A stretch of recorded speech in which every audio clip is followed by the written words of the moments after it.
Alhamdulillah, wassalatu wassalamu ala Rasulillah. Asyhadu an la ilaha illallah wahdahu la syarika lah, wa asyhadu anna Muhammadan abduhu wa rasuluhu la nabiyya ba'dah. Rabbi shrah li sadri wa yassir li amri wahlul 'uqdatam min lisani yafqahu qawli, amma ba'd. Mari kita awali kajian sejarah kita malam hari ini dengan baca Al-Basmalah.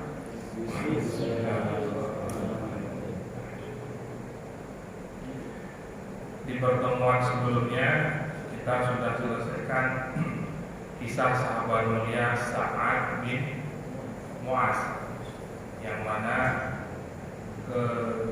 siapa meninggalnya beliau disambut oleh puluhan ribu malaikat. Kali ini kita masuk sahabat mulia yang namanya mungkin jarang sekali kita dengar. Namun Sayyidina Umar mengatakan pernah suatu hari Sayyidina Umar berkumpul dengan para sahabat. Beliau bertanya, apa anak-anak kalian? Beliau sering masuk tanya begini, ingin lihat cita-cita seseorang itu apa sih tujuan hidupnya.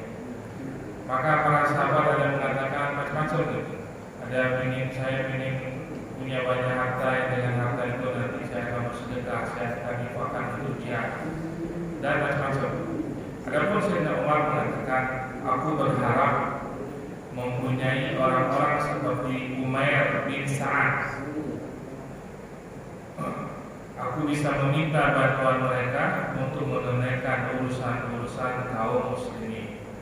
Umair bin Sa'ad, nanti kita dapati kisah beliau menjadi gubernur Homs atau Hims, yaitu daerah Syam, yang mana sebelumnya sudah berganti gubernur 5-6 orang. Nanti kita akan kisahkan tentang beliau.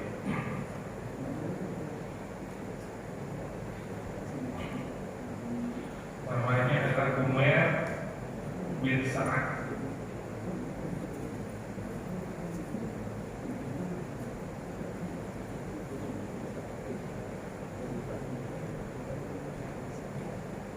Umar ini ismun tasghir, ya, dari kata Umar.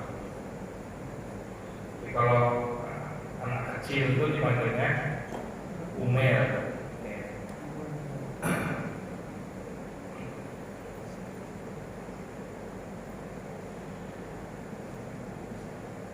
Beliau ini adalah penduduk asli Madinah yang ketika Islam masuk umurnya itu kisaran 10 tahun.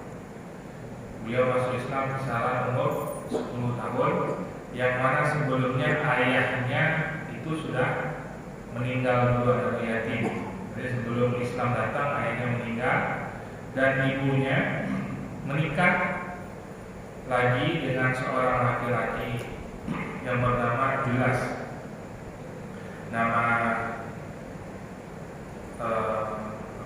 Nama suaminya gitu ya, atau ayah angkatnya Umar itu namanya Julas bin Suwaid. Julas bin Suwaid.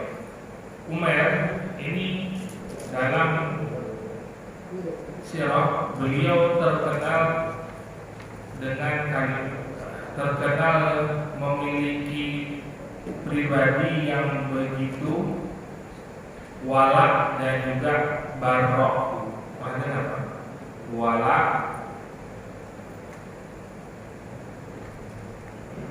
ini istilah ini sangat relevan sekali dengan kondisi kita hari ini. Walak dan barok. Kita lihat nanti bagaimana kisah walaknya Umar dan kisah baroknya beliau.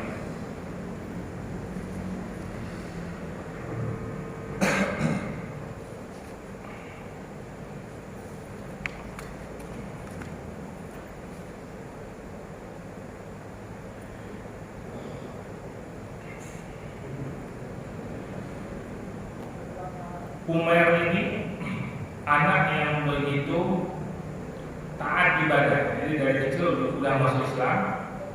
Adapun Julas pun juga Muslim yang taat awalnya, yang diketahui oleh Umar.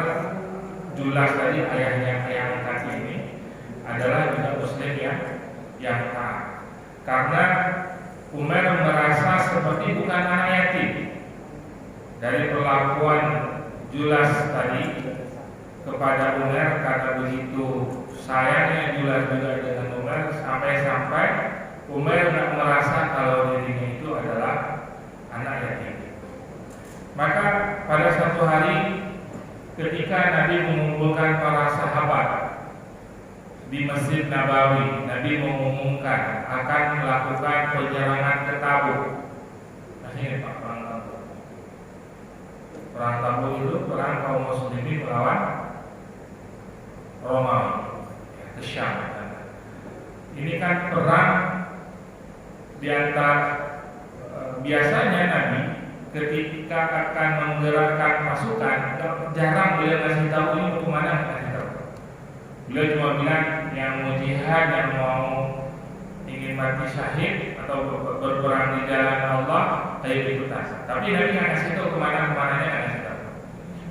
Namun untuk yang ini beliau kasih tahu, ngumumin, karena jarak yang ditempuh ke wilayah Tabuk itu sangat jauh sekali dan butuh perbekalan yang cukup besar. Dan pasukan yang akan dihadapi ini adalah pasukan Romawi, pasukan besar ratusan ribu orang. Sehingga Nabi mengumumkan, dan banyak sekali para sahabat yang tertarik ingin ikut dalam peperangan ini. Namun kendalanya adalah tidak semua kaum muslimin itu punya harta. Karena masa itu kalau mau berperang ya bayar sendiri, kuda yang diambil sendiri, senjata sendiri, bawa bekal sendiri. Jadi butuh dana juga untuk perang. Untuk syahid itu juga enggak murah, mahal juga ya. Butuh pengorbanan. Sehingga para sahabat-sahabat yang miskin ini datang ke Nabi Rasulullah, tolong ikutkan kami. Kata Nabi, saya juga nggak bisa bantu, karena Nabi juga berkecukupan juga. Sehingga Nabi umumkan siapa yang ingin berdonasi untuk membiayai sahabat-sahabat lainnya ikut perang, maka muncullah Utsman bin Affan, yang mana beliau menginfakkan sebanyak 1.000 dinar. 1.000 dinar itu kurang lebihnya, kalau 1 dinar itu 2,2 juta, maka 1.000 dinar kurang lebih 2,2 M. Beliau infak langsung. Kemudian tak cukup hanya itu, beliau juga menginfakkan, menyumbangkan 900 ekor unta. Satu ekor unta ada berapa? Kemudian beliau menyumbang lagi 900 ekor unta dan 100 ekor kuda, yang mana setiap hewan ini sudah dilengkapi semua kebutuhannya. Jadi bukan hanya hewannya saja, sampai kebutuhannya, pedangnya, bekal dalam perjalanan sudah dilengkapi. Sampai Rasul mengatakan, ma darra Utsman ma amila ba'da al-yawm. Sungguh tidak ada satupun yang bisa membahayakan umat setelah ini. Artinya ini orang masih masuk surga, nggak ada satupun yang bisa membuat orang ini celaka. Kemudian Abdullah bin Auf juga datang. Artinya semuanya nyumbang. Jelas ayah angkatnya Umar tadi ini orang kaya juga. Nah, Umar setelah melihat secara langsung bagaimana para sahabat berlomba-lomba ikut partisipasi dalam perang Tabuk ini, itu menyumbangkan, mensedekahkan hartanya, maka Umar berkeyakinan ayahku juga masih mau nih. Akhirnya dia pulang ke rumah dari Masjid Nabawi, udah melihat langsung bagaimana para sahabat begitu antusias, pulang dia ke rumah. Dia berharap ayahnya juga akan ikut nyumbang.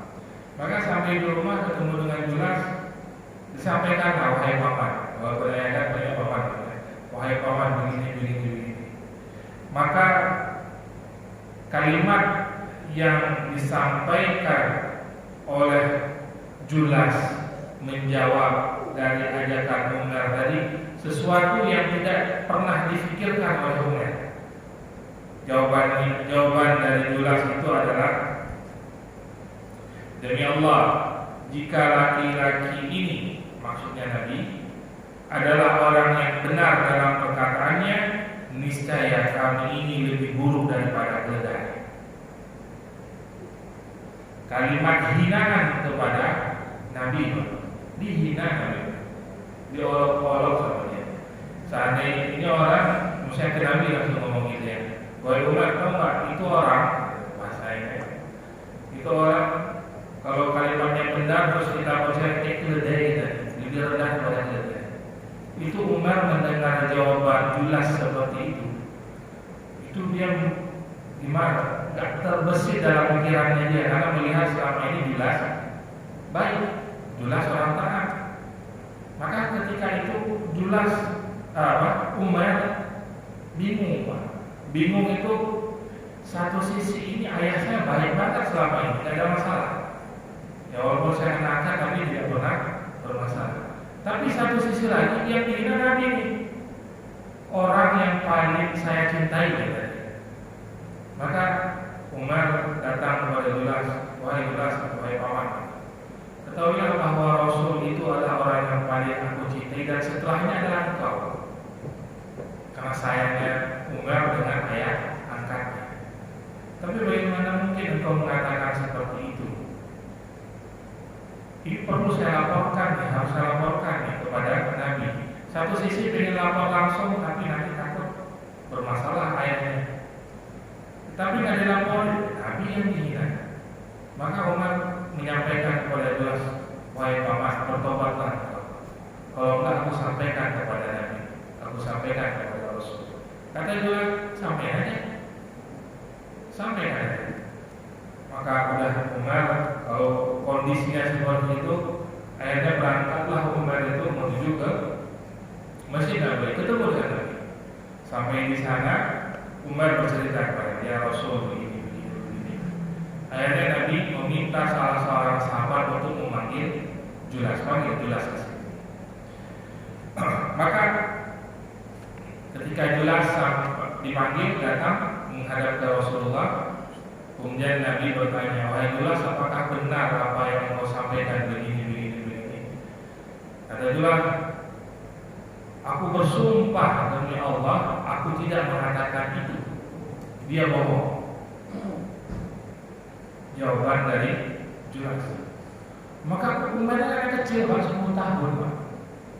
Maka seketika itu semua yang hadir tertuju matanya ke Umar, di pojokan nangis, nggak berkata apa-apa, cuma bisa nangis saja. Karena kecil masih. Maka dalam nangisnya Umar berdoa, ya Allah, turunkanlah kepada Nabi-Mu keterangan tentang apa yang aku katakan. Ya Allah, turunkanlah kepada Nabi-Mu keterangan tentang apa yang aku katakan. Maksudnya, ya Allah, turunkan wahyu yang membenarkan apa yang aku ucapkan tadi. Maka setelah Umar berdoa seperti itu, gak lama Nabi langsung mojok. Dan sahabat tahu kalau Nabi sudah mojok, artinya sedang turun wahyu. Ya, Nabi kalau turun wahyu itu dimanapun juga, kadang-kadang kalau dari Rasulullah sampai jatuh, waktunya karena berat. Tapi kalau lagi dulu begini, udah mojok ya. Sahabat gak tahu Nabi lagi turun wahyu. Maka ketika Nabi mojok, sahabat semua tahu nih. Julas mulai ditakutin, khawatir, dia ketakutan. Umar cemas-cemas nih, jangan-jangan wahyunya nanti malah apa gitu yang lain. Maka tidak lama kemudian setelah Nabi mendapatkan wahyu turun di surah Taubah ayat 74. Bismillahirrahmanirrahim. Yahlifuna billahi ma qalu wa laqad qalu kalimatal kufri wa kafaru ba'da islamihim wa hammu bima lam yanalu wa ma naqamu illa an aghnahumullahu wa rasuluhu min fadli fa in yatubu yaku khairan lahum wa in yatawallaw yu'adzibuhumullahu 'adaban alima fid dunya wal akhirah wa ma lahum fil ardi min waliyyin wa la nasir. Maka dalam wahyu tersebut Allah menyampaikan mereka, maka Julas ini langsung dikategorikan orang munafik. Ayat angkatnya dari ini masuk kategori orang munafik. Mereka itu orang munafik bersumpah dengan nama Allah bahwa mereka tidak mengatakan sesuatu yang menyakiti Muhammad. Sungguh mereka telah mengucapkan perkataan kekafiran dan telah menjadi kafir setelah Islam. Maka mengolok-olok Nabi ini murtad masalah. Kemudian dan menginginkan apa yang mereka tidak dapat mencapainya, dan mereka tidak mencela Allah dan Rasulnya sekiranya Allah dan Rasulnya telah melimpahkan karunia kepada mereka. Maka jika mereka bertaubat, itu adalah lebih baik bagi mereka. Dan jika mereka berpaling, niscaya Allah akan mengadab mereka dengan adab yang pedih di dunia dan di akhirat. Dan mereka tidak mempunyai pelindung dan tidak pula penolong di bumi. Maka seketika itu Julas langsung, ya Rasulullah, aku minta ampun ya Rasulullah, aku taubat ya Rasulullah. Ini ayat ini masih ada keringanan Pak Bujumnya. Kalau dia taubat terlepas. Maka seketika itu Julas ketakutan yang awalnya tadi mata tertuju ke Umair, ya karena disangkanya dia yang bohong, maka setelah itu semuanya tertuju ke Julas, makanya jelas benar ayat yang turun ini menyebutkan, menceritakan tentang Julas. Maka ini ayat ini berat kan? Ini ayat kan akan diceritakan sampai akhir zaman. Masih untung Julasnya masih mau bertaubat. Maka seketika itu Julas langsung minta ampun kepada Rasulullah dan mengatakan, aku bertobat wahai Rasul, aku bertobat wahai Rasul. Umar yang benar wahai Rasul, aku termasuk orang yang berdusta. Aku memohon kepada Allah agar menerima taubatku dan aku menjadikan diriku sebagai tebusan wahai Rasul. Maka seketika itu pun langsung Allah turunkan ayatnya dan Julas pun akhirnya bertobat. Maka setelah itu Nabi nyamperin ke Umar sambil berbisik di telinganya Umar. Kata Nabi, anak muda, tak 10 tahun, anak muda, telingamu telah menangkap apa yang engkau dengar dengan baik dan rohmu membenarkanmu. Bagaimana doa seorang anak kecil dijawab langsung dari langit. Luar biasa. Anak kecil tapi memiliki iman yang begitu kuat. Bagaimana? Kan nggak gampang Pak mengajukan kebenaran itu kan dalam posisi umat susah nggak ya? Kalau kita Pak dihadapkan kalau ini masalah nantinya orang tua kita, tapi dalam satu sisi ini perkaranya perkara besar, maka nggak gampang. Misalnya yang anak-anak yang terdidik dengan penuh keimanan yang akan berani mengambil resiko itu, dia tahu mana yang hak, mana yang batil. Kemudian setelah itu Julas kembali ke dalam lingkaran Islam. Dia taubat, benar-benar taubat, bukan hanya mengaku-ngaku di hadapan Nabi saja pertobatnya, tapi dia benar-benar taubat. Dan setelah itu dia pun tetap berbuat baik dengan Umar. Enggak apa kalau kadang-kadang Allah saja tak di rumah. Tetap dia berbuat baik dengan Umar. Bahkan Julas mengatakan semoga Allah membalasnya dengan kebaikan atas jasa mulianya kepadaku. Dia telah menyelamatkanku dari kekufuran dan membebaskanku dari api neraka. terlihat awal tadi kan menyakitkan buat dia, tapi sebenarnya malah itu menyelamatkan Julas dari siksa api. Kemudian kisah Umar berikutnya, dia tidak banyak kisah Umar bersama dengan Rasul sejarah tidak banyak poin-poin yang mengisahkan tentang kehadiran beliau. Yang paling besar itu ketika Umar masih bersama dengan Rasulullah. Kemudian kisah berikutnya adalah pada masa Sayyidina Umar bin Khattab. Ini Umar sudah remaja, sudah dewasa.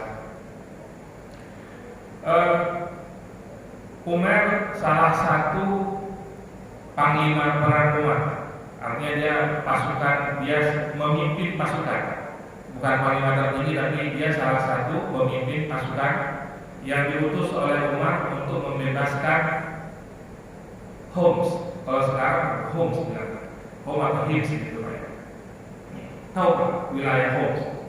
Pernah dengar?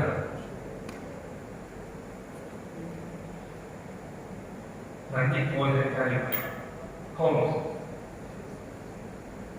atau Hims sama. Ini wilayah Syria. Kalau ya wilayah Syria. Syria ini dulunya adalah pusat Romawi. Pusat Romawi Timur itu kan di Bizantium, Konstantinopel, di wilayah Turki. Baratnya di sini, di wilayah Syam, di bumi Syam. Dan pusat kotanya ada di Homs. Kebayang Pak, kondisi kotanya ini pusat pemerintahan Romawi. Kotanya bagus, peradabannya luar biasa, kota-kotanya. Masa itu orang kalau ditanya kamu mau ke mana? Mau ke Syam. Jadi kalau kamu ke Syam itu mau ke kota yang indah, yang banyak taman-tamannya, banyak bangunan-bangunan megahnya. Kita hari ini kemana Pak? Wilayah mana yang begitu? Kalau sekarang apa? Qatar, Dubai, yang bangunan-bangunan megah ya? Dubai ya? Pokoknya impian semua orang ingin datang ke sana pada masa itu. Nah, kota ini dan juga kota yang sudah penuh dengan peradaban. Artinya penduduk-penduduknya itu pintar-pintar karena mendapatkan pengaruh dari Romawi, pembelajaran dari orang-orang Romawi. Orangnya pintar-pintar, cerdas-cerdas. Maka pada saat penaklukan pada masa Umar salah satu yang diutus untuk menaklukkan Syam. Dan setelah Syam itu ditaklukkan, Homs ini udah diutus oleh Umar, udah diutus oleh Sayyidina Umar, gubernurnya 5-6 orang ke sana, tapi nggak ada satupun yang bisa ngurusin orang itu. Karena setiap kali datang ditanyain Pak, dites pemimpinnya. Kalau kita hari ini kan sebelum ini kan ada fit and proper test, gitu ya. Yang ngetes langsung naik. Ini kalau nggak bisa lewat fit and proper test mereka udah pulang ganti lagi. Nanti ada kisah yang menarik, tapi bukan kisah ini Pak. Itu tapi ini kalau nggak salah ya. Kalau pernah dengar Muhammad As-Saffah, dia punya gelar As-Saffah gitu ya. Ketika dia diutus ada satu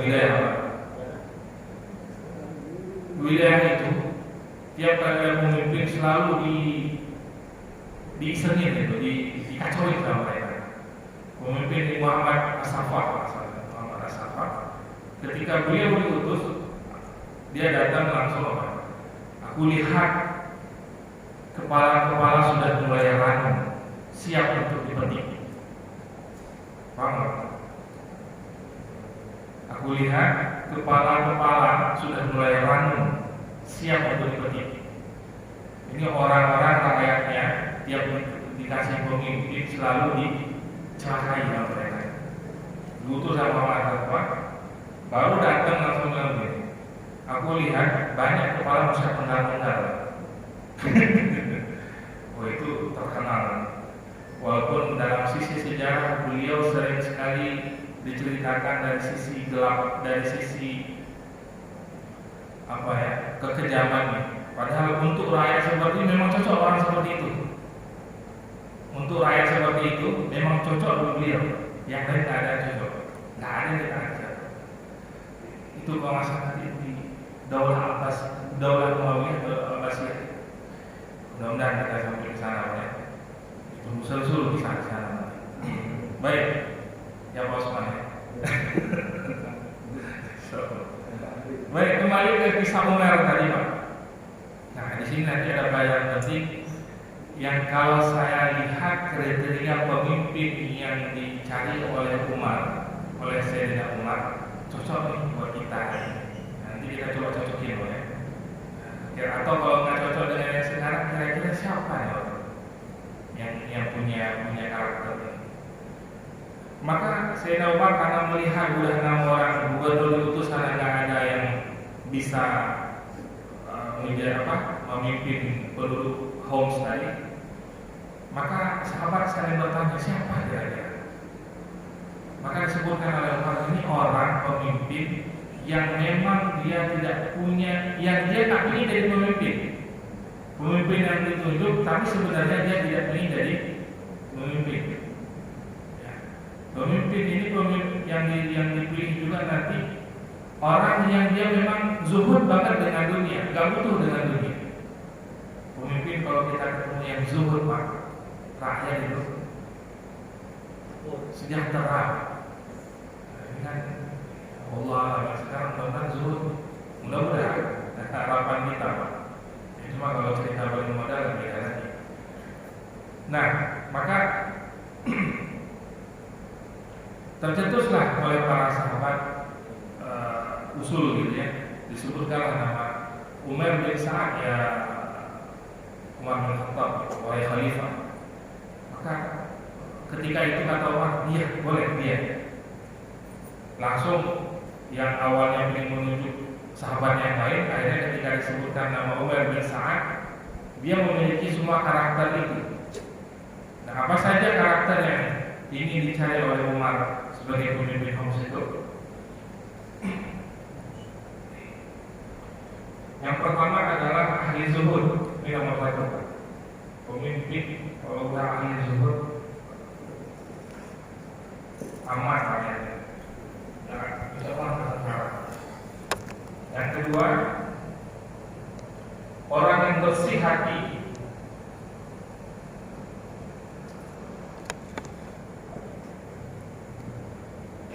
Yang ketiga, iman yang benar, bukan hanya Islam saja, tapi benar-benar imannya itu benar-benar kuat. Kemudian tidak mencari nama.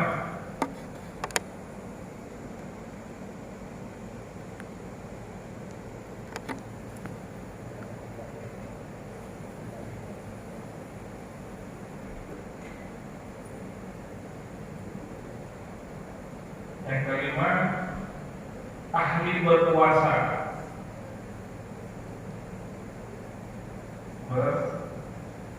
Berpuasa dan qiyamul lail.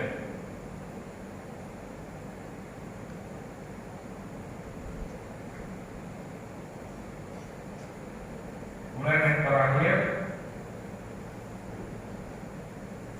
tidak menginginkan kepemimpinan.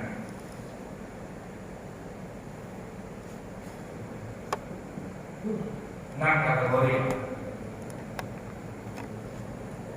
ada terbayang salah satu orang ahli ibadah, zuhud, langka katanya.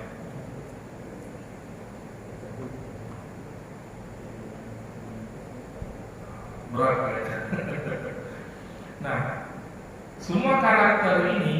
ada pada diri Umar. Semua itu ada pada dirinya. Maka ketika dipanggil oleh khalifah, ketika ketemu dengan Umar, kemudian Umar menyampaikan, wahai Umar, bahwa Homs itu butuh gubernur. Udah 5, ada 6 yang saya utus, balik semuanya. Nggak kuat. Maka hari ini aku utus engkau, aku pilih engkau sebagai gubernur di Homs. Kata Umar, ya khalifah, saya mendingan jadi prajurit aja. Saya mendingan suruh perang aja kemana-mana, oke, nggak masalah. Kalau urusan gubernur, angkat tangan, mau nolak.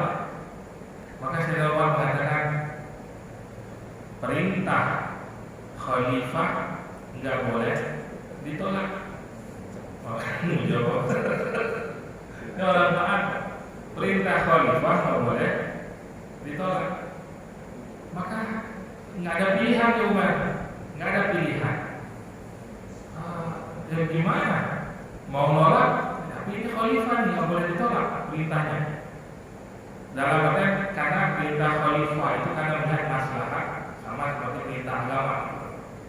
Berat benar nih beban yang harus ditanggung oleh Umar. Maka seketika itu ya sudah kalau gitu, akhirnya berangkat naik apa? Naik keledai. Anak istri Umar ada yang dibawa satu pun di Madinah tidak. Umar berangkat sendiri naik keledai menuju ke Homs tadi. Dia cuma bawa beberapa perlengkapannya. Ketika sampai di Homs, maka semua kaum muslimin yang ada di sana langsung dikumpulkan di masjid. Beliau berpidato, ala innal islam halitun mani'un wa babun wathiqun, fa halitul islami al-adlu wa babul haq, fa idza nuqidal halitu wa khutibal babu istaftahal islam, fala yazalul islamu mani'an mashtadda sultan, walaysa shiddatu sultani qatlan bisayf wala darban bisawt, walakin qada'an bil haqqi wa akhdan bil 'adli.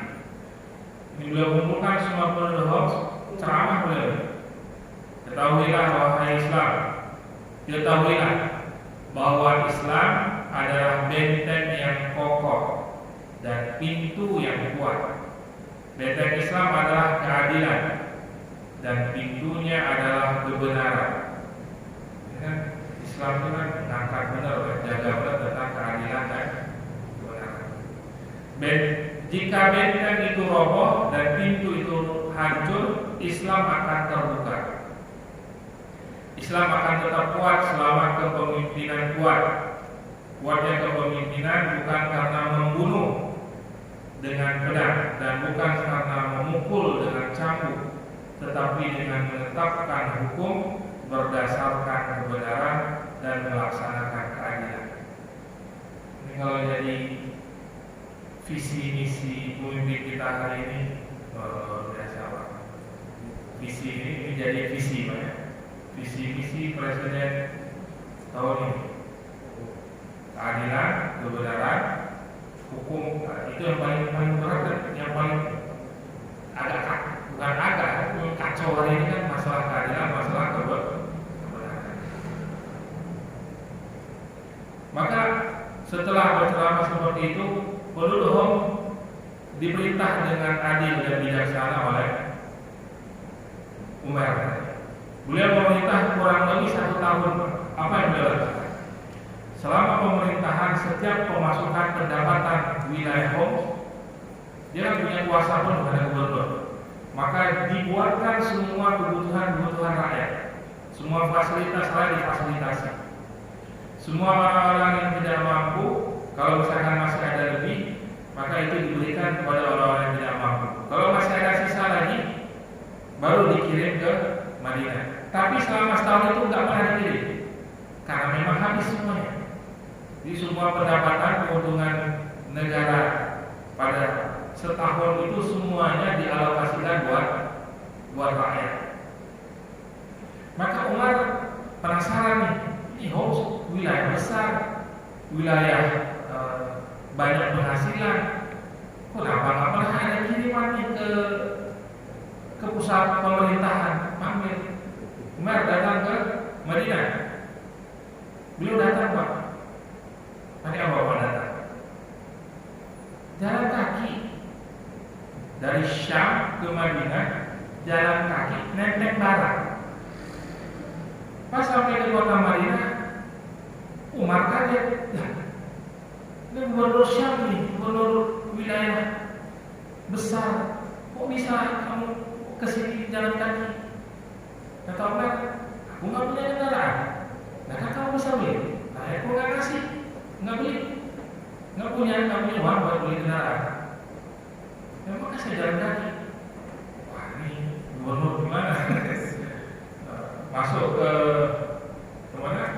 Dipanggil ke rumah khalifah gitu ya, ditanya, bagaimana kamu memerintah di sana? Apa yang kau lakukan? Maka Umar berkata,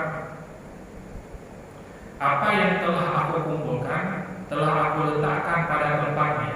Semua penghasilan, keuntungan negara, keuntungan wilayah Homs, semuanya telah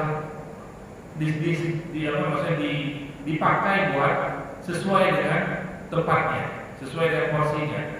Ya, buat bangun fasilitas itu, buat rakyat yang kurang mampu, semuanya dibagikan.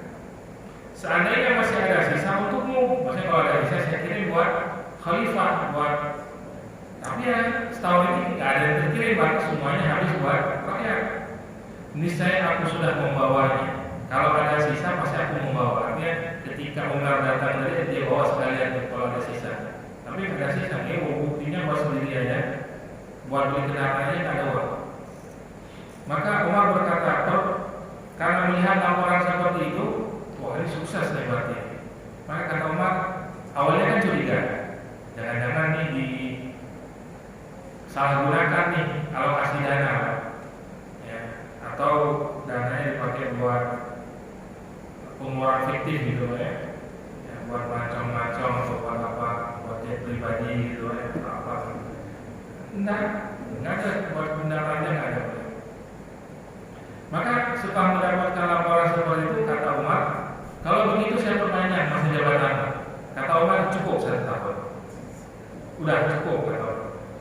Aku sudah cukup 1 tahun di sana dan izinkan aku bersama dengan keluarga menetap di perbatasan di pelosoknya kota Madinah.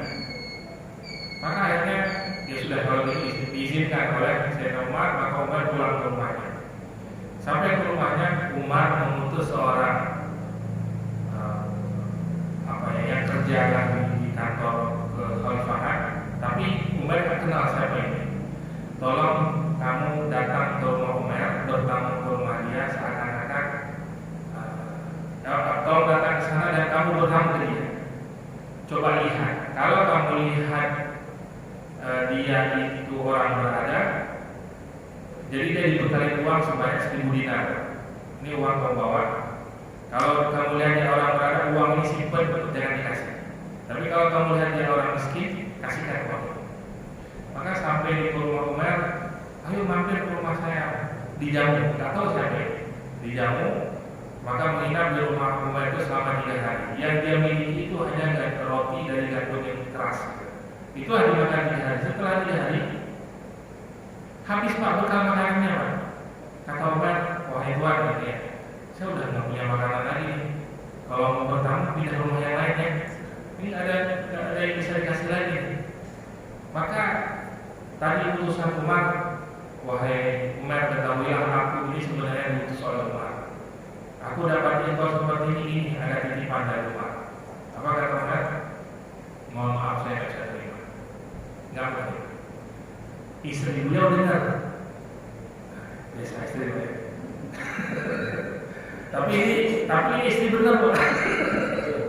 Istri beliau benar nih. Apa kata sebelah? Wahai Umar, kalau memang engkau tidak butuh, maka ambillah berikan untuk orang yang butuh. Maka seketika itu, tapi aku nggak punya tempat yang ambil uang. Jadi sambil gitu Pak. Membuat uang, ambil uang itu harus ada. Saya punya tempat yang ambil uang. Kata istri, ini saya punya ini. Nggak sih, ambil. Tapi satu hal yang hebat, itu uang sebelum orang ini pulang sudah habis dibagikan ke orang-orang sekitar. habis bro, nggak ada yang tersisa buat pendidikan. Ada banyak hal masih tentang web, dan ini mengisahkan tentang bagaimana sosok pemimpin yang penuh dengan keadilan